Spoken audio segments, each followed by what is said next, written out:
Hola, ¿qué onda? ¿Cómo están ustedes? Hoy vamos a discutir un tema bastante importante, no solamente para el mundo hispanohablante, sino para todo el mundo, o sea, el mundo globalizado, digamos, el mundo moderno en el que vivimos hoy en día, ¿vale?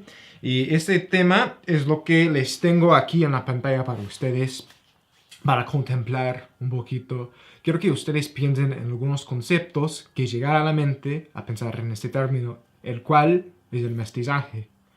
O sea, cuáles quizás acontecimientos históricos, cuáles tradiciones culturales, o sea, cosas de importancia cultural llegan a la mente, se les ocurren al pensar en este término tan importante, tan fundamental para el mundo en que vivimos hoy en día. Porque eso va a ser algo súper crítico, súper clave para nuestra discusión el día de hoy, ¿vale? Entonces, ¿qué es el mestizaje? ¿En qué consiste este concepto? Pues bueno, quizás la definición más común es que se trata de un encuentro, un cierto encuentro biológico entre la herencia europea y la herencia de, bueno, el resto del mundo, pero principalmente en las Américas, ¿no? Y ellos que vienen de este fenómeno biológico, el mestizaje, se llaman los mestizos. Son de sangre indígena y al mismo tiempo sangre europea. Pero no solamente se trata el mestizaje de algo biológico, sino que también se trata de algo más cultural. Tiene que ver con la mezcla de los distintos tipos de literatura, los distintos tipos de música. Nuestro uso del lenguaje se ha convertido en algo mestizo, podemos decir. Toda esa cultura se involucra hasta un cierto punto. Todo el mundo se mete en una cultura que sí es bien mestiza. ¿Ok? Entonces vivimos en un mundo bastante globalizado y yo creo que el mestizaje es como un precedente. Puede ser un precedente de la globalización. Y ya había empezado hace siglos en la época de los conquistadores, ¿no? Pero más específicamente, quiero que ustedes piensen en cómo empezó este proceso de mestizaje. O sea, con quiénes empezó este fenómeno tan importante para nosotros. Y bueno, es bastante sencillo. Empezó con este güey aquí que se llama Inca Garcilaso de la Vega. Y vamos a aprender más de esta figura el día de hoy. Vale, ¿quién fue este güey y por qué estamos hablando de él como muchos siglos después? Pues se considera por la mayor parte el primer mestizo de toda la historia.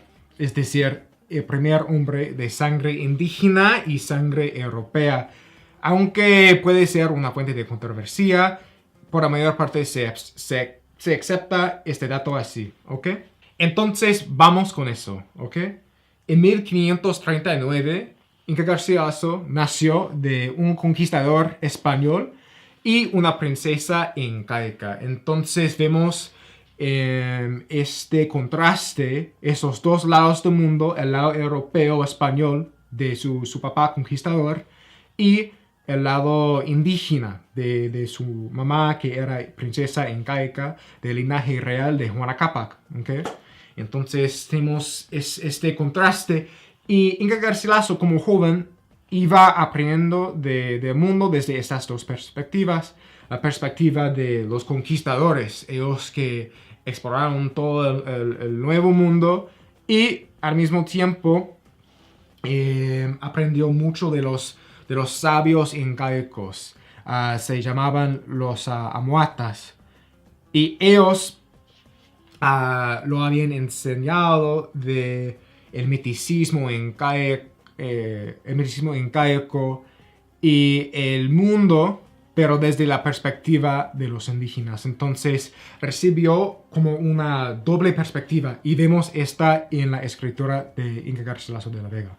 Entonces eso es importante considerar antes de desarrollar este tema más, ¿vale? Como ya mencioné, Inca Garcilaso creció en Perú, pero después de la muerte de su papá se trasladó a Andalucía, al sur de España. Bueno, llegó a ser ahí en Andalucía capitán militar y luchó contra algunos rebeldes moriscos, algunos rebeldes moros en Granada.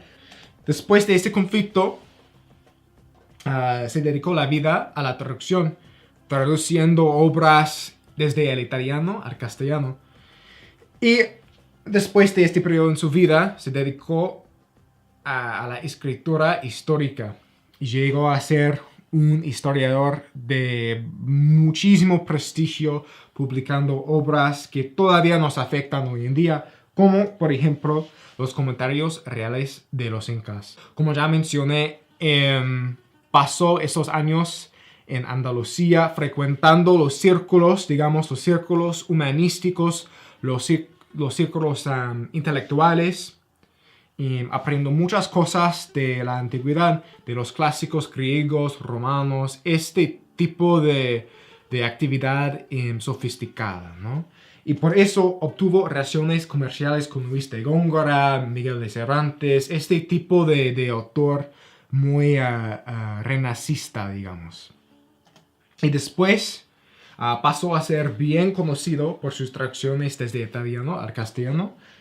Y por eso se hizo el primer autor americano de fama en Europa. Su obra de más éxito es Los comentarios reales de los incas. Esta obra a mí me llamó la atención muchísimo. Se trata, como ya mencioné más temprano, no solamente de el mundo incaico, sino también se trata de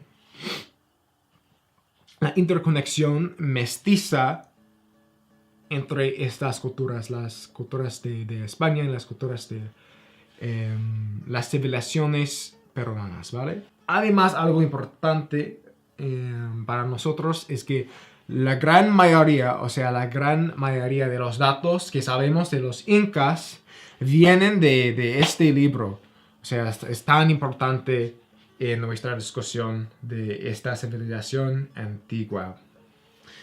Pero bueno, empieza Inca Garcilaso su libro por describir, comentarnos un poquito del mundo en que creció, el mundo incaico, describiendo más profundamente la geografía. Básicamente por distinguir las 4 regiones principales.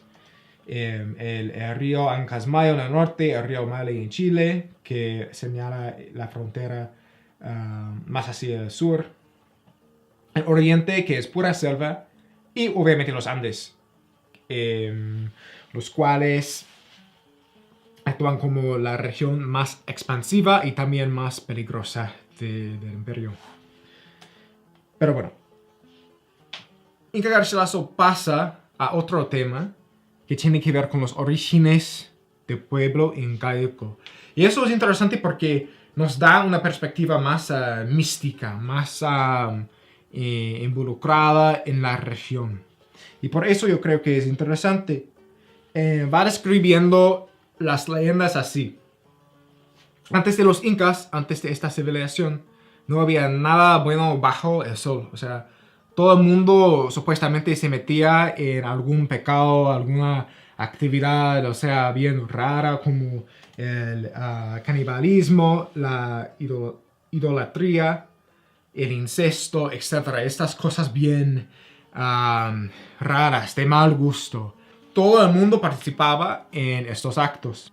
Como consecuencia de esta abundancia de pecado, el sol mandó a sus 2 hijos para rescatar el mundo, redimir el mundo de este pecado y establecer una civilización superior. ¿Okay? Y así se fundó el imperio incaico. Y así se formó la ciudad de Cusco, según la leyenda. En los comentarios de los incas, quizás lo que es lo más interesante, pues la cosa que a mí me llamó la atención, lo más de todo, consiste en las similaridades entre el cristianismo y los incas. Por ejemplo, tenemos en la mitología de los incas, Viracocha es como el dios superior, supremo, que reina todo el universo y había creado, o sea, todos los animales, las estrellas, los humanos, los paisajes, todo eso, todo que está a nuestro alrededor es de su invención, es de su diseño. En la misma manera de que en la doctrina cristiana hay esta figura del Señor, que asimismo había creado estas cosas. Y otra cosa similar que vemos es que en la mitología incaica hay esta idea del sol. El sol es como el hijo de Viracocha, en la misma manera de que hay un hijo en el cristianismo que se llama Jesucristo y va para redimir el mundo del pecado. Y esta dinámica también es algo válido en la mitología incaica. Y pues también tenemos esta idea de Pachacamac. Y Pachacamac actúa como un espíritu, una energía que se une a todo. Es algo que no se puede ver, pero sí existe y está vinculando las cosas a una entidad. Y es muy similar a lo que conocemos como el Espíritu Santo en el cristianismo, en el mundo occidental. Entonces, ¿por qué eso importa?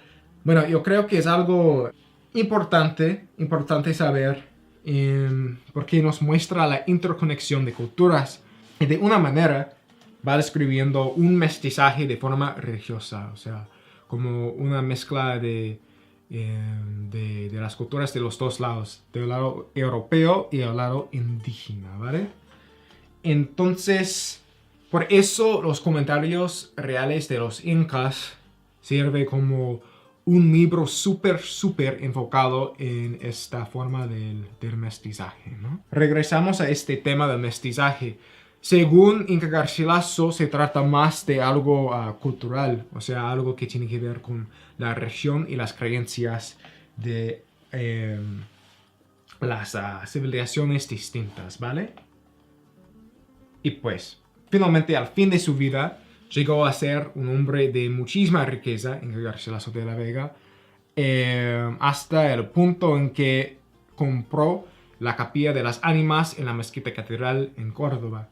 Y es ahí donde está enterrado al lado de una inscripción honrando todos sus logros importantes para el mundo en que estamos viviendo hoy en día. Entonces, pues, en resumen, por su trabajo, Inca Garcilaso estableció varios vínculos, digamos, que nos muestran esta interconexión entre culturas y nos enseña de las maneras de que somos, o sea, de una raíz común. Somos de esta cultura mestiza, esta cultura que está bien vinculada a todos lados del mundo. Entonces eso es bastante importante saber cuando hablamos de no solamente del mestizaje, sino también el mundo en que nos encontramos hoy en día.